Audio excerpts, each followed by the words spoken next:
Hi everybody, it's Jordan and Easton again. We're back here today. We got a video today talking about the importance of battery monitors and how these actually are a great DIY friendly item that you can do yourself.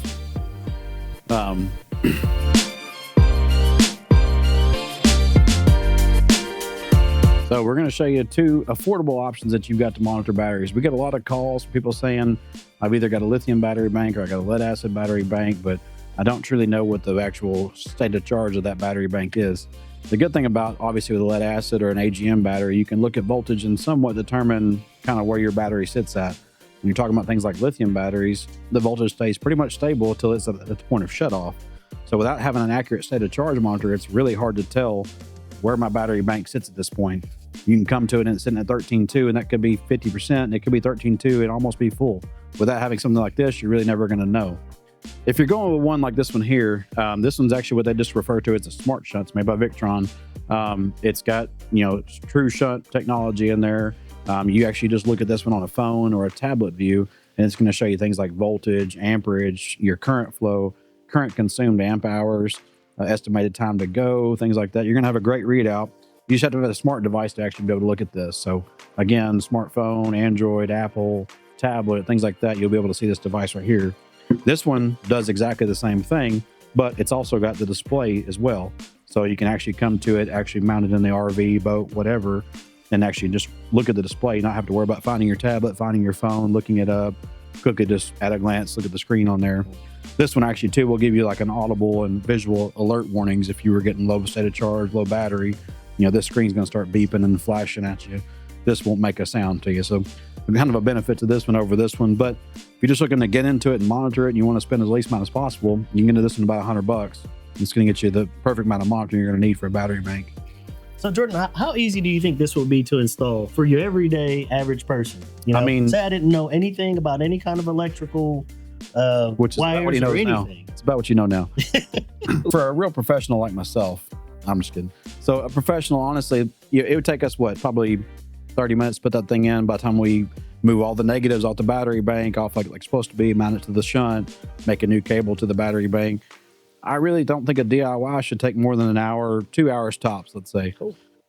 It's a great way to easily get a good monitor to your battery bank without spending a bunch of time, a bunch of money on something like that. A lot of people might ask, what kind of wires should they have on here? I mean, do they need a bigger size cable, or what kind of wire would you That's a good question. Put it so on here? Let's say if you're taking this to a battery bank that's got, let's say, an inverter hooked to it and an alternator and solar panels and DC loads, you're going to move all that stuff to one side of that shunt. And then you're going to make a single cable that goes from this back over to the battery bank. That cable's got to be big enough to carry all the loads that you now just moved over. So make sure it's well crimped too. Yeah, go back and check out the crimping video. So yeah, make sure it's well crimped, but that cable's got to be big enough to carry the current of all those items. So you can't just grab a P6 gauge wire and run this to the battery bank and expect it to now run your 2,000 watt inverter and everything else off of it. So we've talked about this one. What's the differences between this one and this one? Why would I want to do this one if I could just pay less money and do this one? That's a fair question. So again, we're going back to this one's got the actual real display on it that you can look at. So if you got somebody who doesn't want to have to worry about finding a phone or a tablet to look at it every time, they want to just walk by and get a glance or get an audible warning if they've got a low battery or whatever, they can look at this one. We actually did a video on this one, installing it, showing you how to hook it up and everything, this exact monitor right here. So if you want to check that out, we'll link it down below. Say if I wanted to install that, I mean, if I wanted to upgrade my system in any type of way, would I have to replace this? Is this a part that I can use when I'm upgrading, or would I have to buy a new one if I wanted to upgrade to a bigger? This will work with any battery type. So lithium, AGM, lead acid, whatever. So you buy it now, but you've got lead acid batteries. You're thinking, maybe a year or two down the road, I may upgrade to lithium. This isn't something you're going to have to upgrade to. And the great thing with Victron is actually they send out firmware updates pretty often for these things. So fixes little bugs, adds new features, things like that. All free to download and send to these devices to get them up to date all the time for you. So to give you guys a better example, we actually got a working display. Easton's going to show you how to put one of these battery monitors in, how we got it installed in the system over here. So you can get a better idea in your mind, maybe how this looks, how simple this installation really is. This is the actual battery monitor that we have on this display right here. It's already installed, and I'll show you how we installed that. One side of it needs to be on the negative side of the batteries. It needs to be the first thing that that is hooked up to the batteries. The other side is where the rest of the power negatives will be. Usually you can connect this to a bus bar, and you can connect a lot more negatives up to it if you have a very complex system. But if you have a very simple system with just an inverter or a charge controller, you can hook both of those cables up right here, and it will read all the power coming in, and it will read all the power going out. And if you had the Bluetooth one, it'll hook up the same way. You put it right here, you hook all the negatives from the battery on one side and all the negatives for anything else on the other side. All right, so to me personally, the battery monitor is almost an essential type thing. You can almost get by with it, like I said, with a lead acid battery and AGM without having a real state of charge monitor. But if you're gonna have a lithium battery bank, I mean, obviously, spending $100 to have a real state of charge monitoring is the least of your worries. You just spent $2,500 or whatever you spent on batteries and inverters and everything else. This is the cheap piece of the puzzle that's going to give you answers when you're having problems. For example, we've got an RV that's actually sitting outside right now that we've got a customer put two, game changer battle-born batteries in there, $2,300 a piece batteries. They got a nice inverter system in it.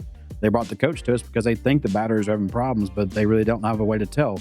And it's because they didn't spend a little bit of money just to put a battery monitor in there so that they could truly tell, am I having issues with delivery from these battery banks? Am I having problems with just voltage shutting them off? I mean, what's actually going on? And we can't tell them either until we get something like this installed so we can see what's happening and help them out with that situation. I can pretty much tell with a lead acid battery just by hooking a meter to it. Is it good? Is it bad? Especially when I turn on load, then it falls on its face, and then I've hooked up to charge and it immediately goes to full charge voltage. It's definitely a bad battery, but with a lithium battery, it's really hard to tell just by doing things like that. If you've got a lithium battery, you hook it up and supposedly it's fully charged, but when you turn a load on, it just falls flat on 0 volts. It's probably got a BMS problem or a cell voltage issue or something like that going on.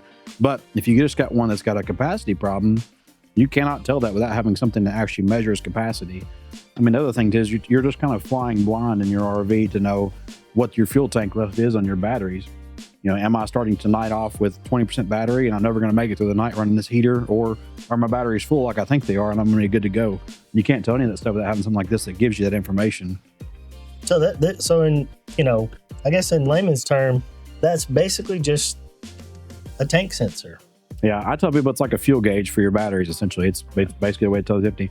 Now, the other caveat to that is that you bought some lithium batteries that's got a built-in state of charge monitor. Then yeah, you could probably use something like that. But if you don't have one, or if the one that's built into the battery isn't quite as accurate like we've seen, then something like this is the way to give you the real information.